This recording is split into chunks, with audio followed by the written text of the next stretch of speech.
Purple Heart Homes presents Putting the Pieces Back Together, a forum for veterans and the community to connect. Here are your hosts, veterans John Galena and Brad Borders.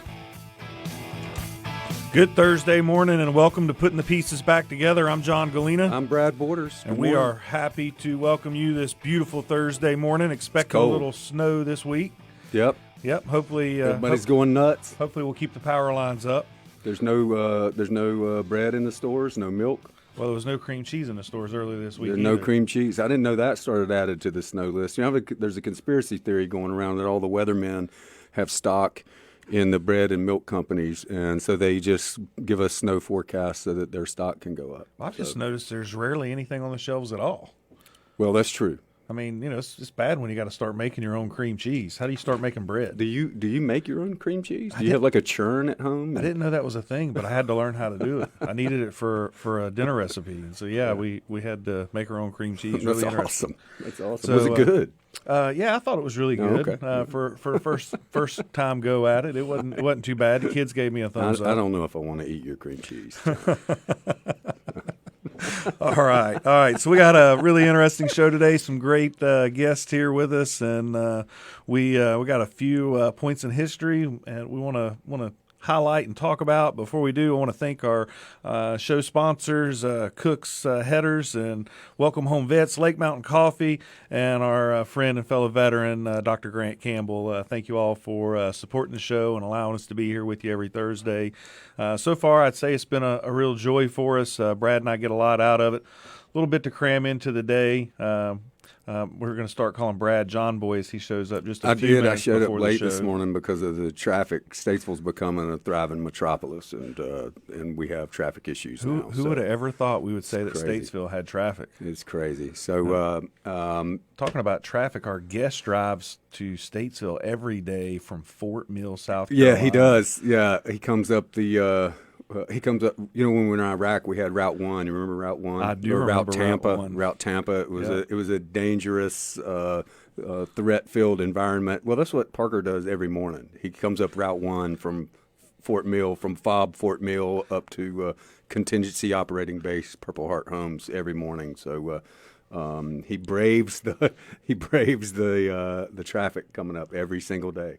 And going home. Going home's worse, I think. It never fails. He talks about at least one accident, either going or coming, that he witnessed. He's got some interesting stories. Maybe he'll talk about that today, just evading death on I-77. That could be a show all by itself. Yes, it could. All by itself. Hey, we got some folks out in Eagle, Idaho. Do you know where Eagle, Idaho is? I do know where Eagle, Idaho is. Have you been there? Well, I wasn't in Eagle, but I went to Idaho in Boise and Idaho City. That's right. Y'all got people out there. Yeah, my wife's family lives out there. Retired Command Master Chief Pipley lives out there, and so that's awesome. Yeah. Well, so we've got some friends that reached out to us at Purple Heart Homes. A young lady named Lauren Reynolds. She's a senior at Eagle High School, and they are doing their senior project, and she's doing hers on veterans and veterans' well-being and mental health and for veterans and all that, and reached out to us, and they wanted to do a fundraiser for Purple Heart Homes as part of their senior project.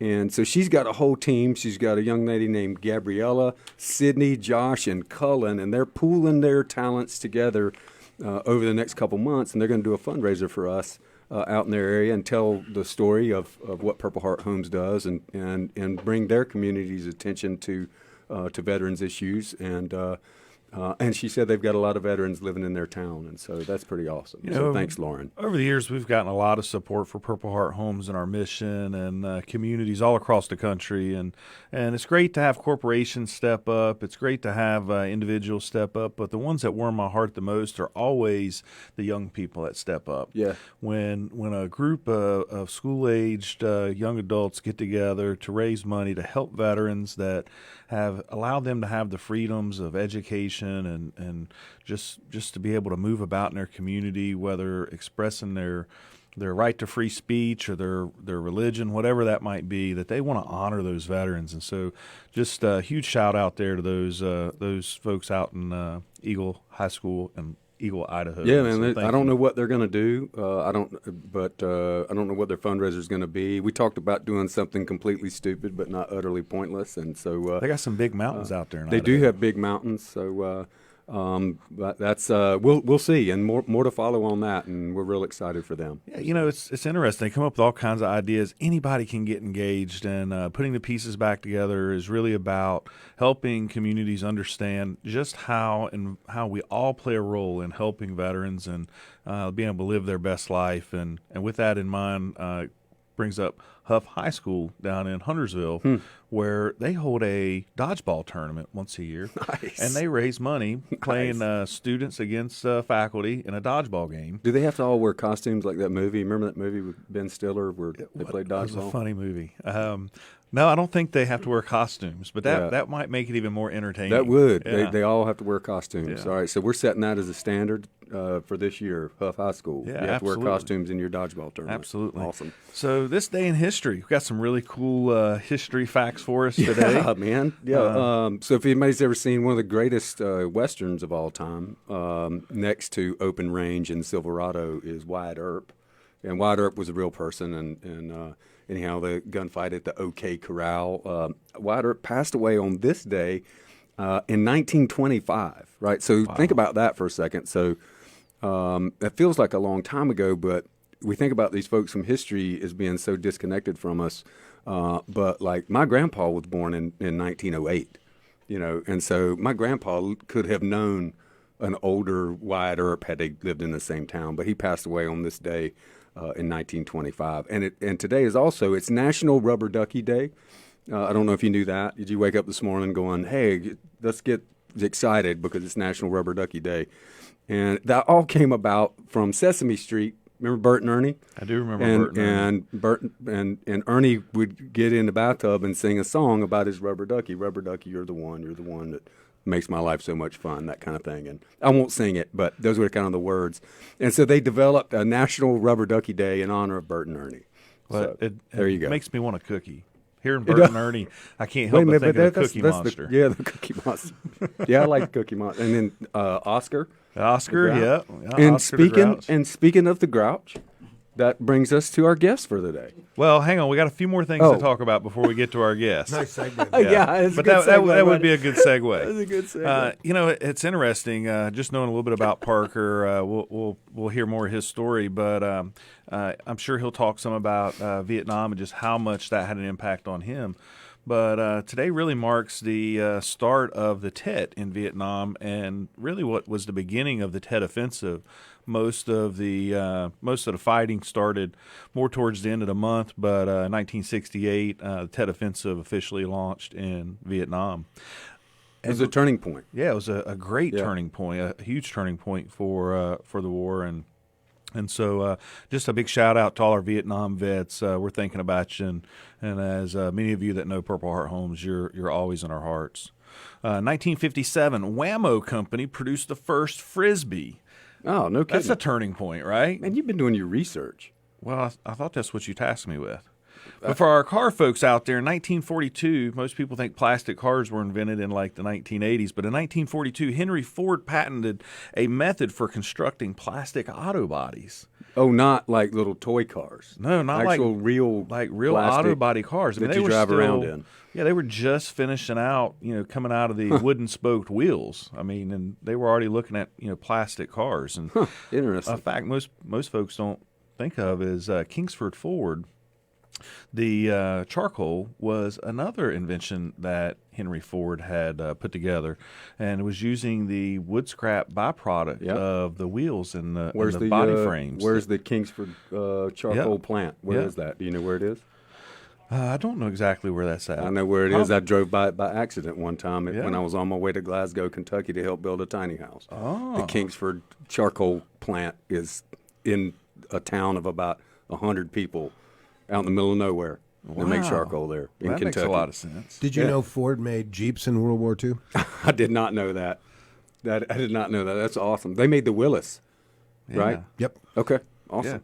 So 2 more quick points on history. 1906, the first radio set was advertised for sale for $7.50 and was said to be able to receive a signal for up to 1 mile. Wow. Now think about that. And We're so doing here, better than that here at WSIC. I think within 1 mile, we might could still reach our 10 or 12 listeners. Yeah, I think we're up right? to 17 listeners now. 17 so, listeners. That's pretty awesome. I think Lord Shu brought us up to 3 did. countries. He and did. So that's great. He That's did. great.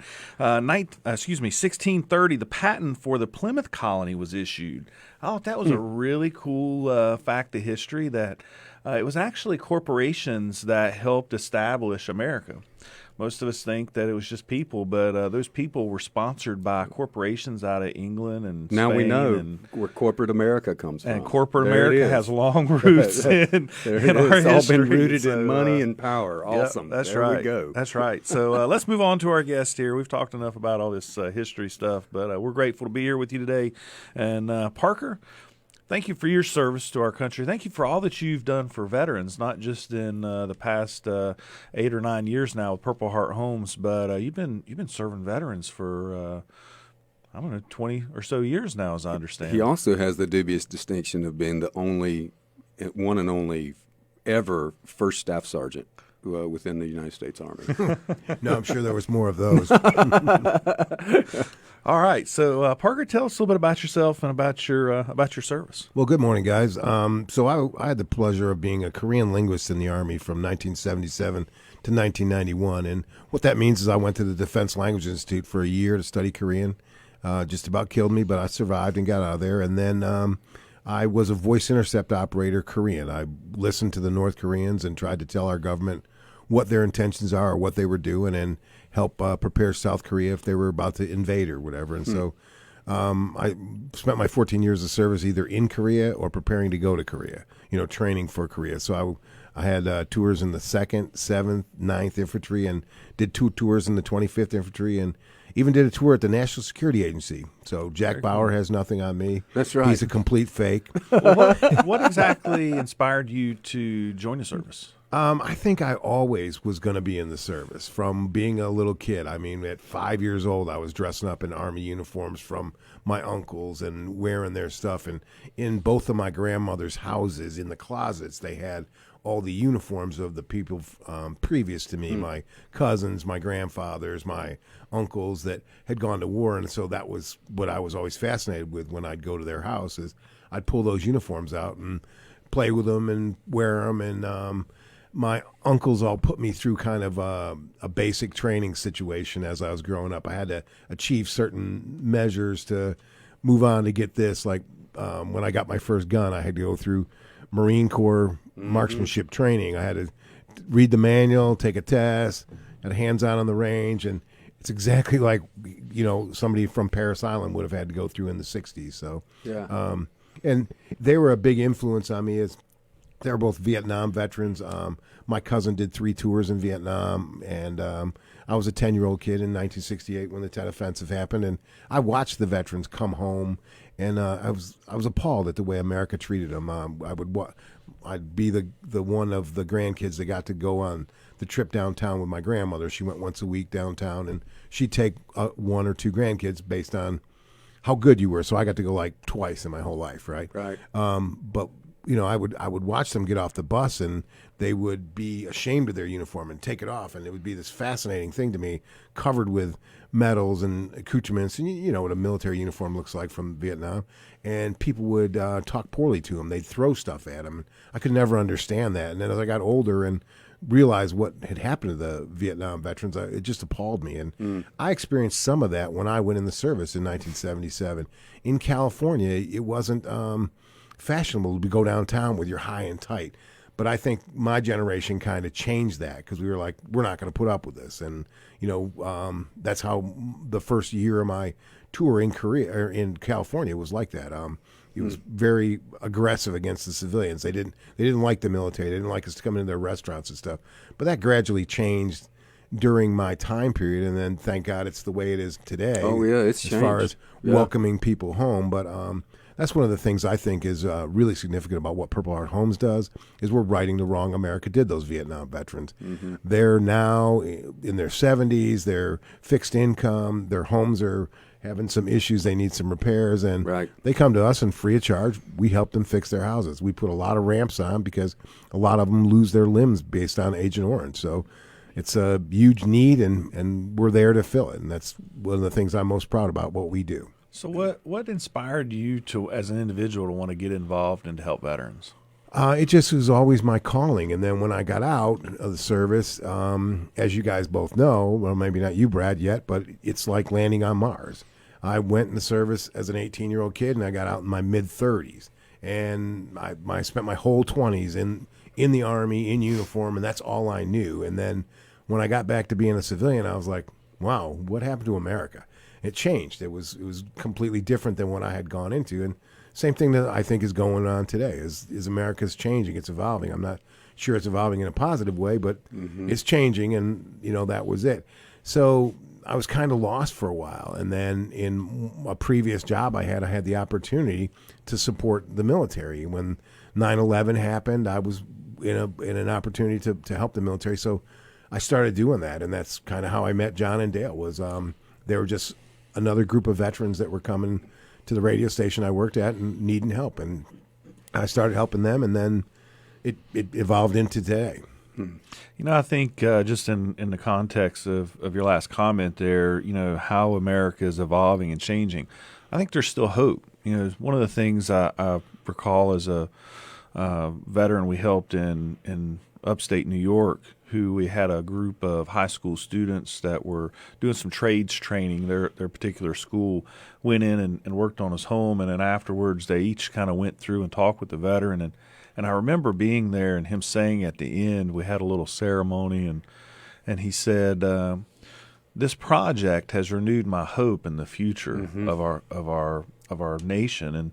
And I just received a letter here the other day, as we often do, from the veterans we help, and the veteran wrote, just paraphrasing, he says, "It felt helpless. There was sewage. There were termites. I was feeling suicidal." And we hear this a lot. And then he closed it with saying, "God heard my prayers. Words cannot describe how you made me feel. Purple Heart Home saved me from a very dark place." And I think that the work that Purple Heart Homes and the volunteers and the young people, the next generation, the corporations, all of them all together have this profound impact into how we feel about our service and about ourselves and how we feel about the future that we fought to provide for so many. So, yeah, I think those are two of the biggest areas that we do to help veterans. We put a ramp on their house. A lot of these veterans have been trapped in their house for years, unable to go outside. We put a simple ramp on with a group of volunteers, and the next thing you know, that veteran has his freedom to go outside. The same thing with the restrooms. We put a handicap accessible restroom in the man's house. We just given them back their dignity. Yeah. They can take care of their morning business all by themselves, and they don't need any help. And so, restoring freedom and dignity to veterans is a pretty awesome cause in my book. Very awesome. You've got a funny story I've heard you share a few times before about a Vietnam veteran that we put a ramp on their house. Why don't you share a little bit about that? Yeah, this is when I first started working for Purple Heart Homes. I had rolled out to a project. I needed to talk to the project manager and go over some paperwork with them. So we were standing at the trunk of my car, and I had my trunk open and my computer on, and we were doing paperwork and talking. And out of the corner of my eye, I was watching this veteran. His ramp had just got done, and boom, he's down the ramp and up the ramp and down the ramp and up the ramp. I'm like, wow, this is kind of crazy. And then the grandkids come out. Now they're riding Grandpa's wheelchair down the ramp, and they're running it back up. And this goes on. I start counting. I got up to 40, and I was like, my goodness, this guy's an old guy, and he's pretty good shape running up and down that ramp like that, and the kids are really having a good time. And boy, the wife comes out, and she's like, "You kids, stop right there. There's not enough daggone Tylenol in the whole world for this old man. You're going to be sore as heck, and I don't want to hear you complaining tonight. You kids, get your butt inside. It's time to do your homework." And she pointed at him, "You stay up here. That's enough going up and down that ramp. You hear me?" And he just kind of had that cowled look on their faces. Any married man, knows what I'm talking about. That's right. And he just said, "Okay, Mama." And I walked up there and talked to him and said, "Wow, that was crazy. I've never seen anybody so, happy to have something as simple as this ramp we put in for you." And he said, "Are you kidding me, Parker? For the last 8 years, I haven't been able to get out of my house except for Saturdays. My big son-in-law comes out, he picks me up and carries me and puts me down on that bench. And if he doesn't show up, I don't get to go out for 2 weeks or 3 weeks. If they take a vacation, it might be a month. I'm trapped in the house, and you see all those noisy youngins in there. That's not a very good place for me to be." He goes, "You know what's going to happen tomorrow morning? At 6 o'clock, I'm going to roll down this ramp with my coffee, put my coffee on that bench, and I'm just going to watch the birds and the sun come up. and all these noisy people will still be asleep, and I don't need any of them. Yeah. I can do this all by myself. If I want a second cup of coffee, I'm going to roll up this ramp and get another cup of coffee. So you guys have just given me my freedom. That really stuck with me and really impacted me to realize that we're not doing a job at Purple Heart Homes. We're doing a calling. We're serving our fellow man. We're helping them, and that's what the community can get involved with us. And that's how you pay back service members that gave their all for us. Is you help us help them. Well, So- and so you mentioned that word community, and you've got your role at Purple Heart Homes now is coalescing communities all across the country in our chapters. So tell us what's a Purple Heart Homes chapter? What does that look like? Purple Heart Homes chapters, it's evolved, and at one time it was very complicated and time-consuming and took a lot. And now we've made it pretty simple. It's a group of individuals in a community get together and decide you want to help veterans. We'll coach you and work with you through that whole process. We'll show you how to do everything there is to do it. We'll help you identify a veteran. We'll help you get a small project like a ramp. A ramp's a fantastic thing to do. It doesn't take the greatest amount of construction skills, but it has a amazingly dramatic impact on the veteran. You can restore their freedom. You can do it in a weekend. A group of friends get together and do it, and we'll help you. And we're fortunate to have some great sponsors like the Home Depot that will help us provide the money to pay for the materials. So if you're interested in a chapter, please go to the website and put in an inquiry and ask about chapters. We'll contact you and see if we can't put something together in your town. You can help the veterans in your town. And if you take a look around in your town, you'll see there's veterans there that need help. Yeah. We had a bet one time. We were standing on a porch of an event we were doing with a group of people, and I was talking to people about their town. I was like, you have veterans right here that need your help. And I happened to look across the street. I just knew that was a veteran's house. Had an American flag out front, just the way it looked. His blinds were all down. I said, I'll bet you that's a veteran right there, and I bet you he needs help. And the guy said, okay, $5. He bet me $5. We walked across the street, rang the bell. This veteran came out in a wheelchair telling us how he needed a ramp. So I was like, they're everywhere, and they actually, that community helped that veteran with a ramp later on. But, that's another So story. the chapter program overall is expanding and helping us to reach the vast part of America. Really, you got chapters in Alaska, and you got a chapter starting in Washington State, I believe it is. We have Yep. Seattle. Seattle, He's yep. got a chapter. Spokane, Washington's another market that we're going to go to. There's a lot of interest in a lot of different states. Brad and I work together on talking to people and communicating, and then we're building a team at the headquarters that will be better able to respond to chapters, help them more, make it more of a partnership between them and us. Yeah. We want them to be our trusted eyes. These are people that care about veterans, want to help veterans, and we're just going to help direct them and show them how. And as John pointed out, we can't be everywhere from Statesville, North Carolina. Yeah. We need people in El Paso, Texas, and Phoenix, Arizona to go help other veterans in their community. And ultimately, we recognize that when we go out, even if we go out to Phoenix and do a project, we're going to come home. Right. And Yeah. it's not enough just to do the work and make the physical repairs to the home or build a ramp or whatever might need to be done. But we want those veterans to be connected to the community. Just like we've been reintegrated into the community, it takes relationships. And you're going to see those volunteers when the veteran goes to the pharmacy, or when the veteran goes to the gas station or grocery store. Hopefully they'll have bread on the shelves, but they'll be able to see those volunteers and people that had an impact in their life. And so we encourage people to get engaged and help support the veteran community overall. And Parker, I want to thank you again for your service. Thank you again for all the hard work and effort that you put into serving veterans. Well over 850 veterans at this point that you've been a part of helping serve. And so we thank you for that service. Thanks, Parker. And, Appreciate you coming in this morning. Brad, as we start to wrap up, we got another great and exciting guest next week, Army we got veteran. my buddy Todd Scott, who he and I played football together at Statesville High School back before they had wheels on cars, and he's an Army veteran. He's also the president of the local NAACP, and we're super excited to have him on in conjunction with Martin Luther King Day coming up, and so So really glad to have Todd coming on next week. It's going to be a great show. Well, it's been another great week. Hopefully we Get didn't your run off any snowplow out, listeners. your Yep. shovel, your snow blower. Thanks again to all our sponsors, and we appreciate you all listening to Putting the Pieces Back Together and being a part of making your community great. Have a great weekend, everybody. Stay safe out there. You've been listening to Putting the Pieces Back Together with John Galena and Brad Borders. Join us again next Thursday at 8 a.m. and 6:30 p.m. for Putting the Pieces Back Together on News Talk WSIC.